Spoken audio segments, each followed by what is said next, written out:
Hey guys, I want to thank everyone for their input yesterday. I wound up moving the corals. So this is the SPS that got really beaten up, and you could see along the right side of the base and probably 3/4 of the way up, there's a lot of tissue loss. I still see polyps, but I'm not sure that's going to quite make it.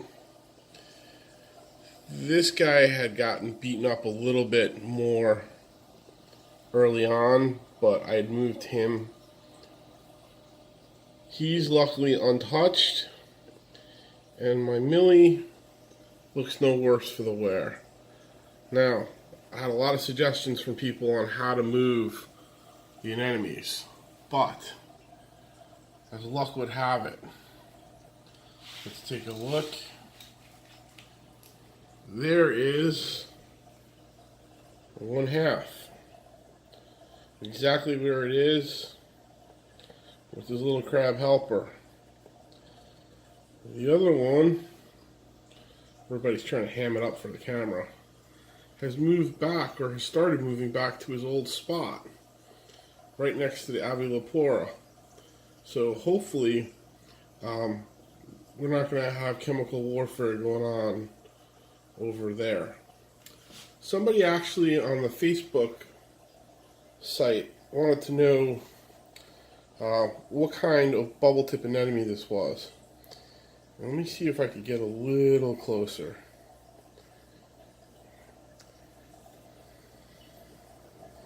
This was supposed to be just a quote-unquote high-quality rose bubble tip anemone, and I don't know if you could make it out. It's a little washed out because of my coral blue T5 lighting, and now everybody kind of going in front of it. It kind of looks like an ultra because it definitely has a bunch of white spots along the body and around the mouth, and it ranges, and you can see some of the white spots on the bubbles.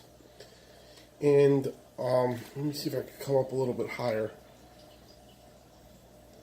Yeah, there we go. It's absolutely stunning when you look at it. And its clone, see if we could zoom in a little bit here. Yeah, we have too much movement, it looks like.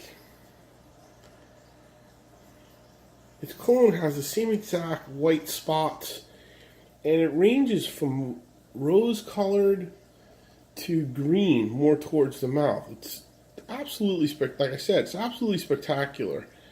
And I kind of really had hoped that my clownfish were going to somehow take to it, but they haven't. So people may be seeing 2 anemones go up for adoption soon. I don't really want to lose any more SPS. I've worked too hard to kind of get to this point. So again, I want to just thank everybody for their suggestions yesterday. It seemed like the consensus was rip the SPS out and save it. So hopefully we do okay with that. And like I said, here's the guy who was absolutely beaten up the most. From this angle, you definitely see the tissue loss. Other than that, if anybody has any experiences with rose bubble tip anemones and them kind of pissing off corals of any kind, SPS, LPS, please put a comment below. I'd really like to know, should I really be thinking about getting these guys out of here? I just don't need any more hassles in a fish tank. I don't have a lot of SPS, and I don't have a lot of expensive SPS, I should say. But what I have looks like it's really starting to grow, and I don't want to lose it again.